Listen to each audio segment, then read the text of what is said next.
चलिए तो अब स्टार्ट कर रहे हैं हम लोग फंक्शन टॉपिक, ठीक है। रिलेशन ऑलरेडी खत्म हो गया, उसके सारे डाउट्स आपके हो चुके हैं और जो भी आपके डाउट्स बचे हुए होंगे आप लोग मुझे भेज सकते हैं, ठीक है।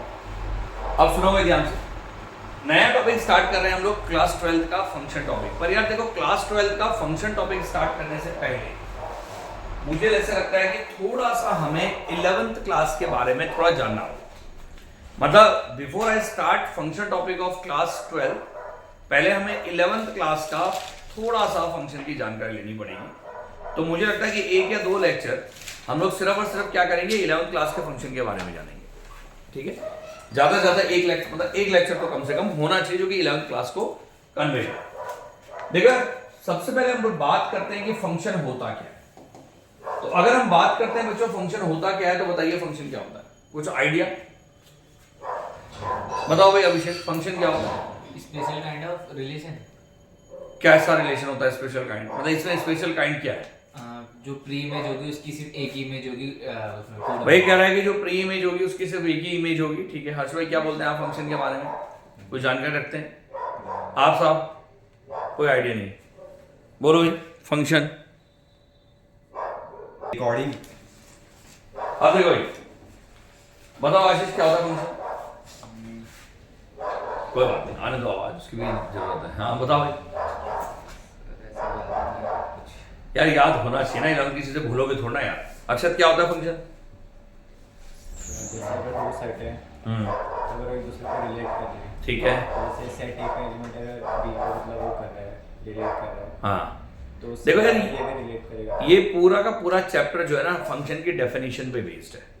तो अगर आपको फंक्शन की डेफिनेशन आती है तो ये समझ लीजिए ये बहुत इजी हो जाएगा तुम्हारे लिए, और अगर फंक्शन की डेफिनेशन नहीं आती तो तुम्हारे लिए बहुत मुश्किल हो जाएगा, ठीक है। देखिए फंक्शन क्या होता है, it's a type of relation. ये एक तरह का रिलेशन है। रिलेशन क्या है कि कार्टेशियन प्रोडक्ट का सबसेट है, यानी कि सारे के सारे एलिमेंट लिए कहां से जाते हैं, कार्टेशियन प्रोडक्ट से लिए जाते हैं। फॉर एग्जांपल अगर मान ले मैं तुझे कह रहा हूं कि एक सेट है यहां पर ए और उसके अंदर कुछ एलिमेंट है 1 2 3 4 5। अच्छा एक और सेट है बी और उसके एलिमेंट सपोज तेरे पास है ए बी सी डी है, ठीक है, ई एफ ई मान लो, ये है मेरे पास। अब अगर मान ली इसमें बड़ा मैटर ये करता है कि जो फंक्शन तेरे पास बन रहा है वो ए से बी की तरफ बन रहा है या बी से ए की तरफ बन रहा है, ये बड़ा मैटर करता है। अगर कोई फंक्शन ए से बी की तरफ बन रहा है तो उसका मीनिंग अलग हो गया, और अगर कोई फंक्शन बी से ए की तरफ बन रहा है तो वो मतलब अलग हो गया। तो हमें ये जानना पड़ेगा कि जो फंक्शन मेरे पास है वो ए से बी की तरफ बन रहा है या बी से ए की तरफ बन रहा है।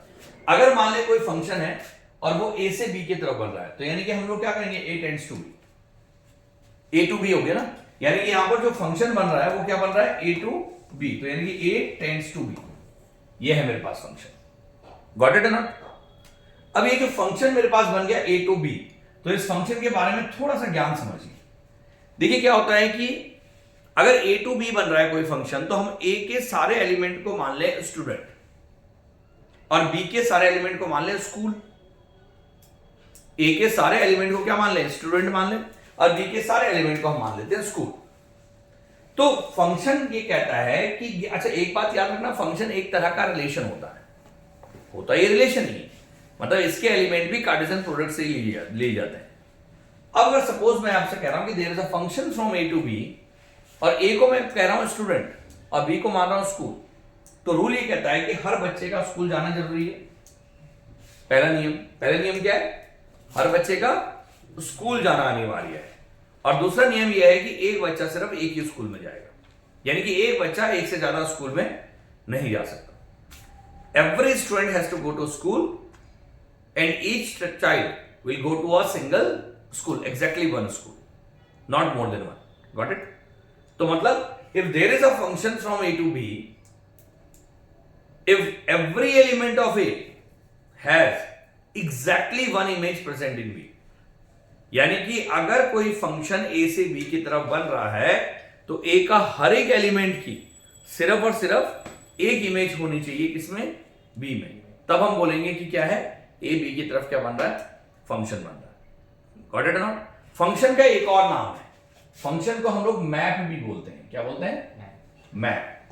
और याद रखना बच्चों इसका एक और नाम है, इसको हम मैपिंग भी बोलते हैं। क्या बोलते हैं? Mapping.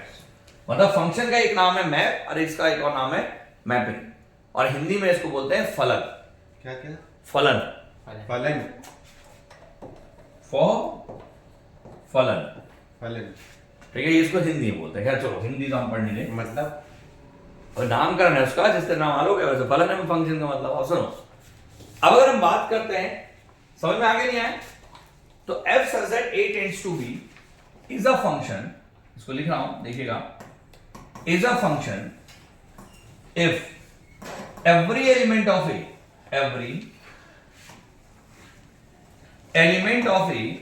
has exactly one image present in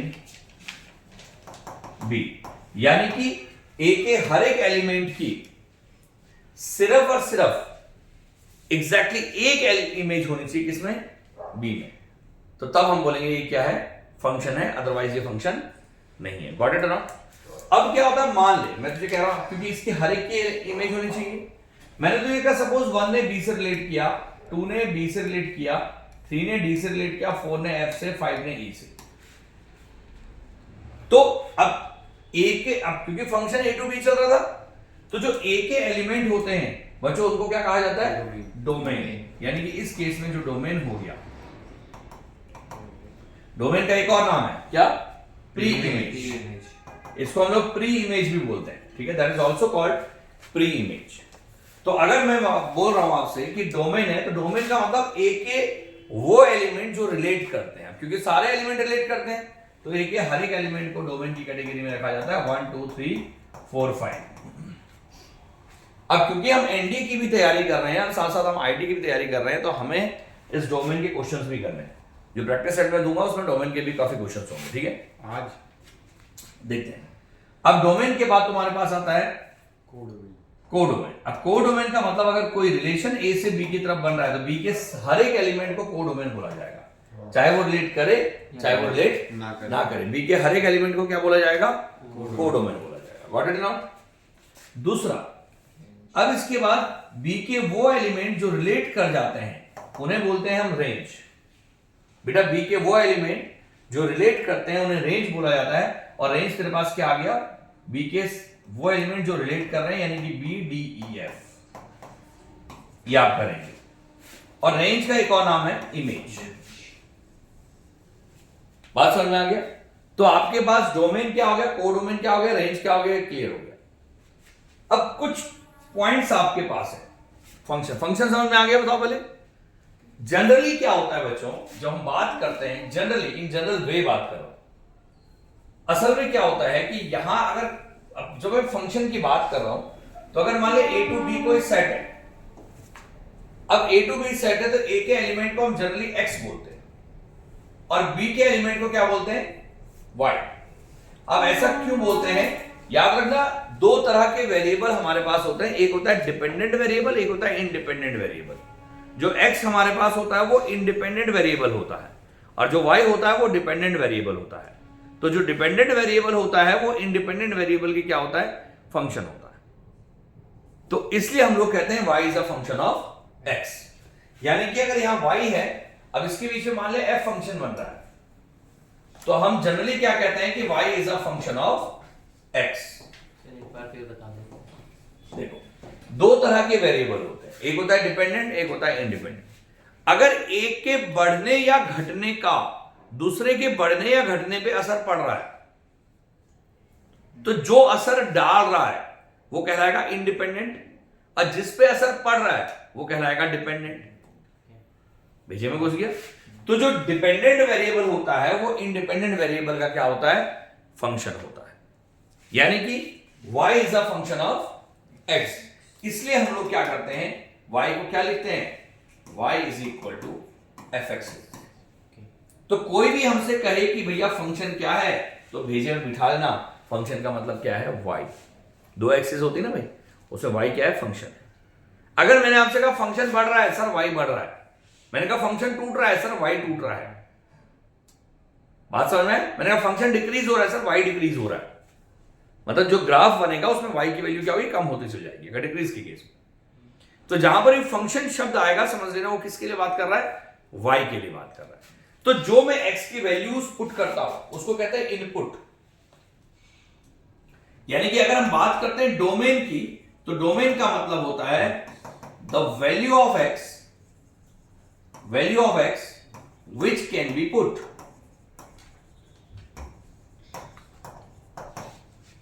x की वो वैल्यू जिसे हम पुट कर सकते हैं, क्योंकि हर वैल्यू नहीं पुट कर सकते। कैसे मैं बताऊंगा। रेंज का मतलब होता है the value of y which can be obtained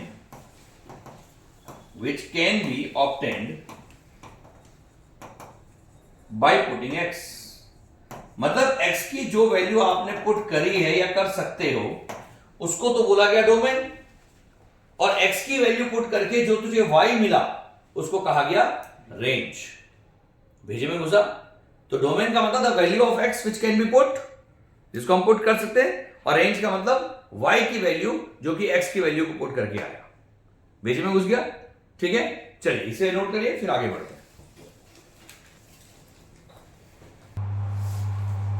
अब देखो भाई ध्यान से, ये तो आगे तुम्हारे पास कि एग्जैक्टली फंक्शन क्या होता है, मैंने उसकी डोमेन क्या होती है, रेंज क्या होती है ऑलरेडी आई हैव एक्सप्लेन्ड। ठीक है, कैसे निकालते हैं वो मैं बताऊंगा तुम्हें। जब पहले हम एक बार टाइप्स में चले जाएंगे उसके बाद डोमेन रेंज निकालना ही बताऊंगा, और तब हम 12th क्लास के फंक्शन में जाएंगे। ठीक है, पहले थोड़ा सा ये 11th क्लास का बेसिक चल रहा है।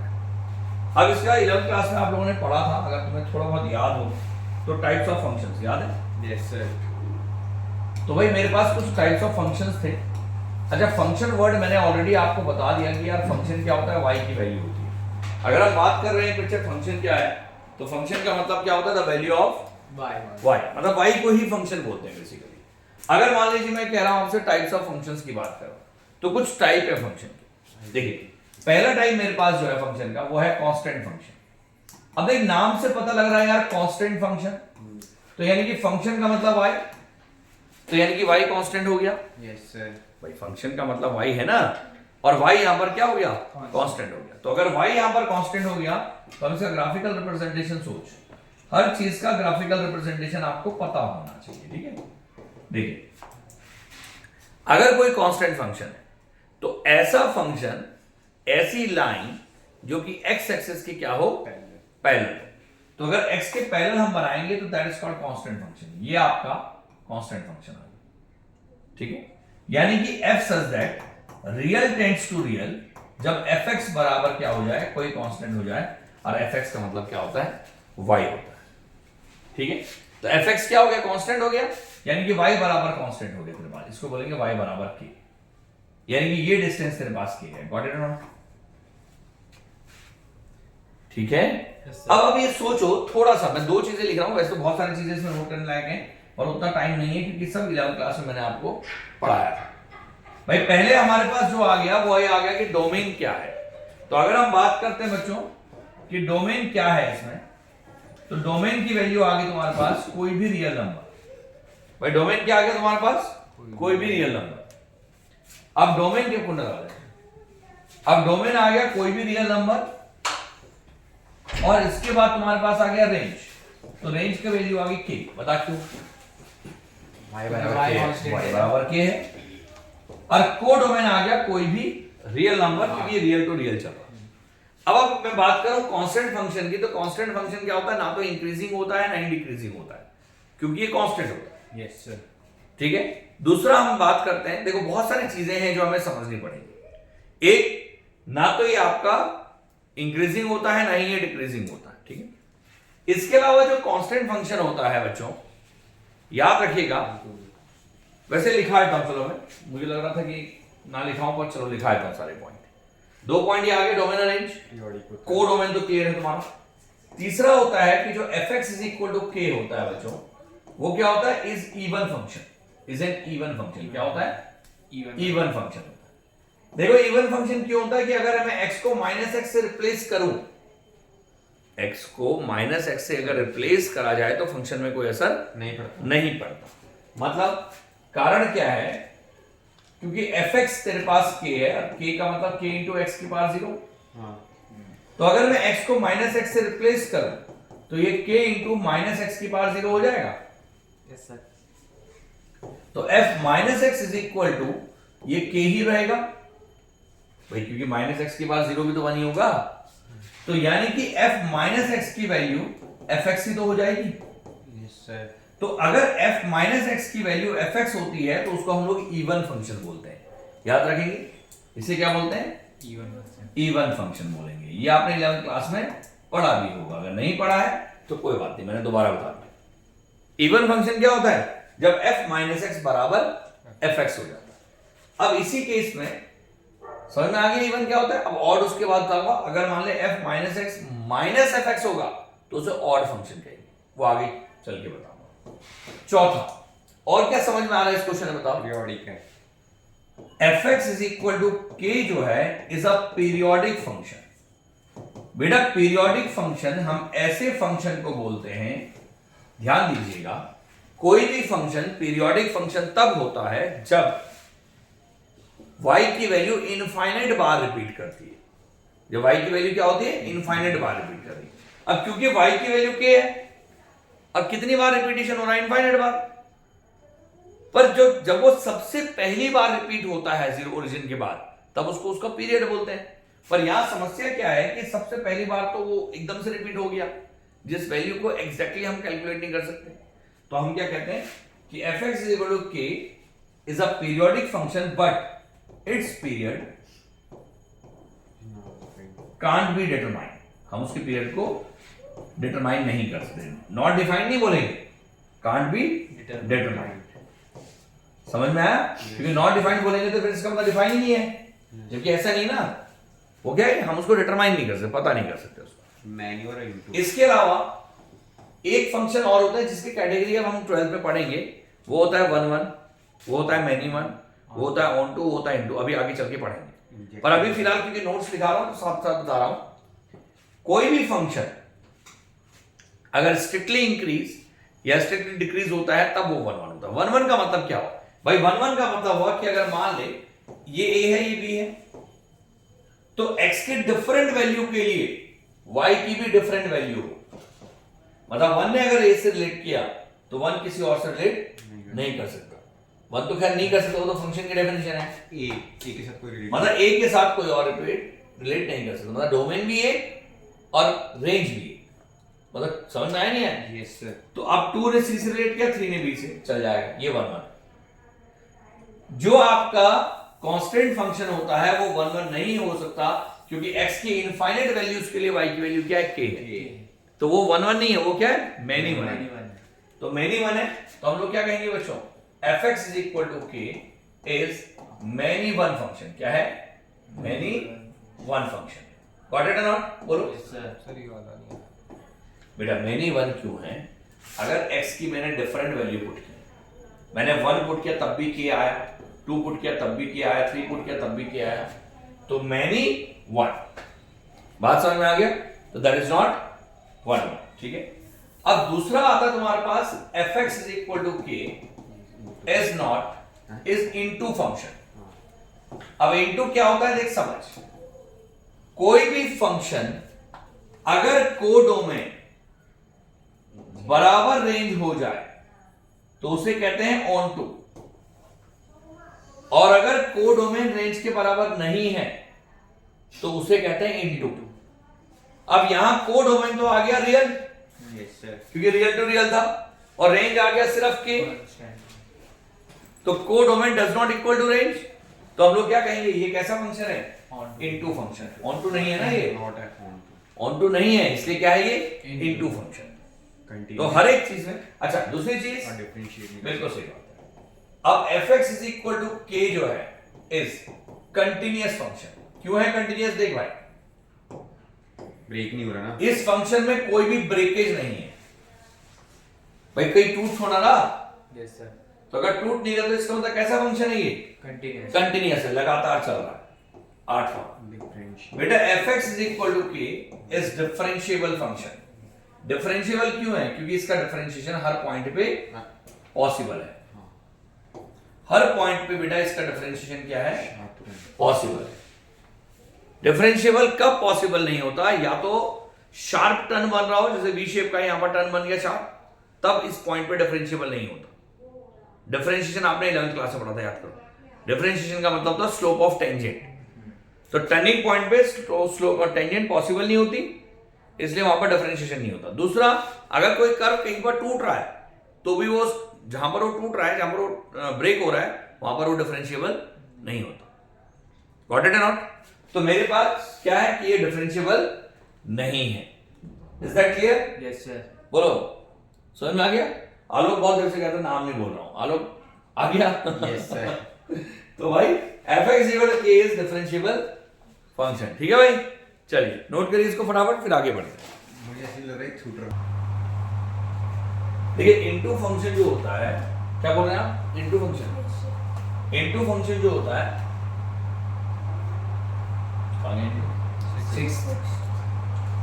इनटू फंक्शन जो वो होता है जो ऑन टू नहीं होता। अब पहले ही समझिए ऑन टू का मतलब क्या होता है। ऑन टू फंक्शन हम ऐसे फंक्शन को बोलते हैं जहां पर कोडोमेन रेंज के बराबर हो जाए।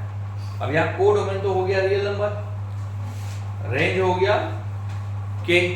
तो अगर कोडोमेन रेंज के बराबर नहीं है तो उसे बोलते हैं इनटू, और अगर कोडोमेन रेंज के बराबर हो तो उसे बोलते हैं ऑन टू। समझ में आ गया? ऑन टू का दूसरा नाम है बाइजेक्टिव। क्या है? अब सुन भाई, अरे सुन अभी मैं तो पूछ रहा बात। अब इसके बाद तीसरी दूसरा फंक्शन का टाइप आता है तुम्हारे पास। रिकॉर्डिंग नहीं बोली। आप खुली हुई रिकॉर्डिंग सुनिए। अब अगला फंक्शन का जो टाइप आता है तुम्हारे पास वो होता है आइडेंटिटी फंक्शन। अब देखिए, अगर हम बात करते हैं बच्चों आइडेंटिटी फंक्शन की, तो आइडेंटिटी फंक्शन क्या होता है इसके बारे में समझिए। देखो नाम से जैसे पता लग रहा है, नाम से जैसे पता लग रहा है आइडेंटिटी, तो सोचिए आइडेंटिटी का मतलब क्या होगा बच्चों? एक जैसा। भाई आइडेंटिटी का मतलब होता है एक जैसा। तो अगर हम बात करते हैं बच्चों आइडेंटिटी फंक्शन की, तो f such that real tends to real, real tends to real, जब fx की वैल्यू, fx का मतलब y होता है ना, उसकी वैल्यू किसके बराबर हो जाए? x के बराबर।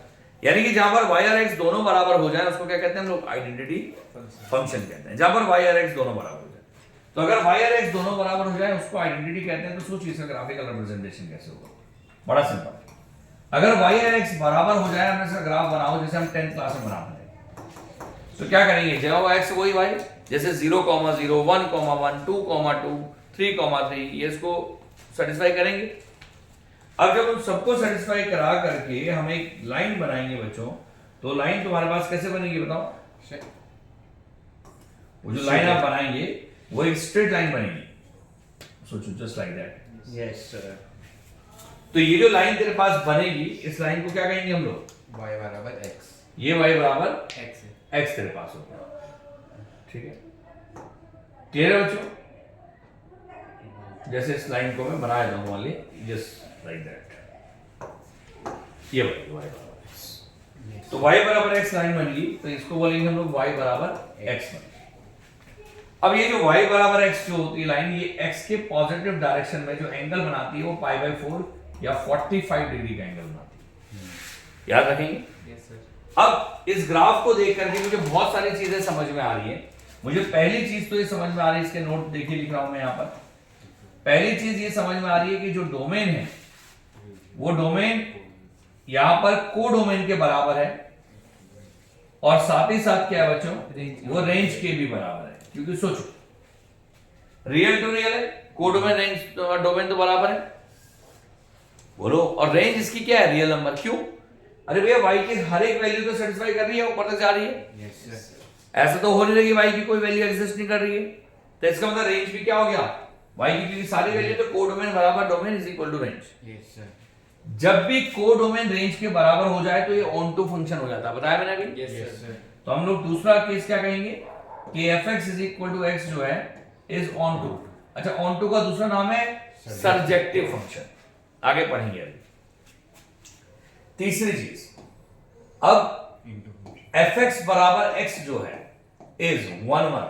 अब क्यों 1, 1 फंक्शन है? सुनिए भाई, आपके पास सोचिए कि देखिए कभी भी कोई ग्राफ अगर टर्न नहीं होगा तो वो हमेशा 1, 1 होगा। अगर कोई स्ट्रिक्टली इंक्रीज कर रहा है या स्ट्रिक्टली डिक्रीज कर रहा है तो 1, 1 हमेशा होगा, क्योंकि हर x के लिए यूनिक वाई और हर वाई के लिए यूनिक एक्स होता है।